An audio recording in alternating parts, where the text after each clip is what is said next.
Hello and welcome to the second session in the series on menopause.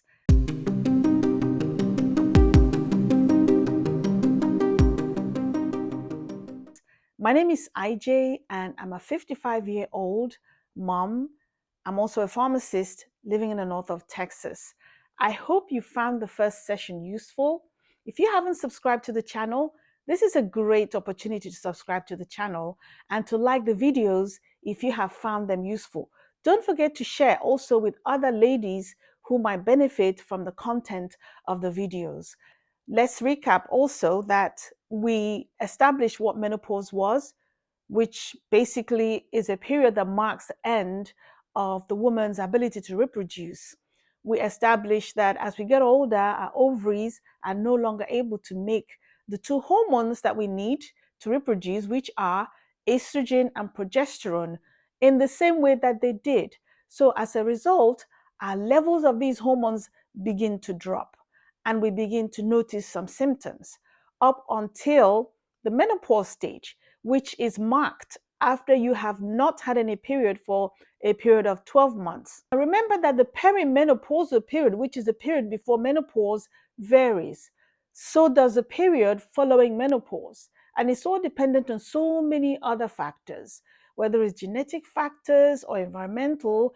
There are just so many other factors that can determine how many years you experience these symptoms. For some people, it might just be 5 years, but for many women, it can last almost till they're 70 years old.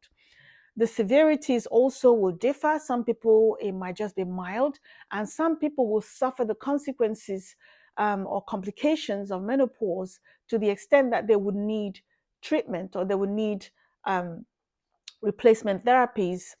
But we'll get into that with time. So let's talk about why you might end up being in menopause.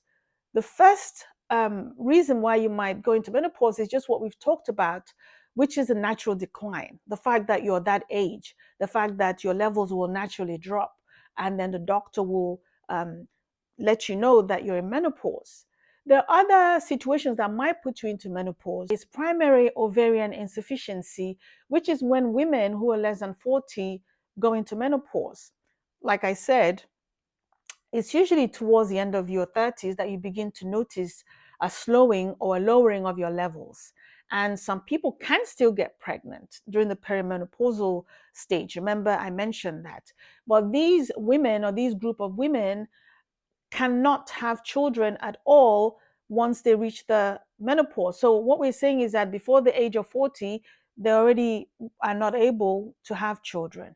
So that's how a woman can become menopausal outside of what we normally would term as normal menopause. Another cause of menopause would be something like surgery.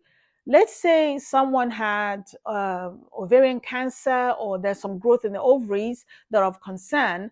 And so the woman goes through oophorectomy, which just means that the ovaries are removed for other reasons. At the end of the day, remember, you have to weigh the benefits against the risks. So if someone is at risk of developing a cancer, then of course you're going to do what you need to do to make sure that life is preserved. And when this happens, that the ovaries are removed for other reasons, this really throws the woman straight into menopause. And in this case, the symptoms can be quite severe because instead of the perimenopausal stage, when the levels are gradually coming down, you just basically the supply of the hormones is completely cut off. So the symptoms can be quite severe. And a lot of the time, hormone replacement is recommended because of the drastic drop in hormones. So that's another reason why someone might go into menopause.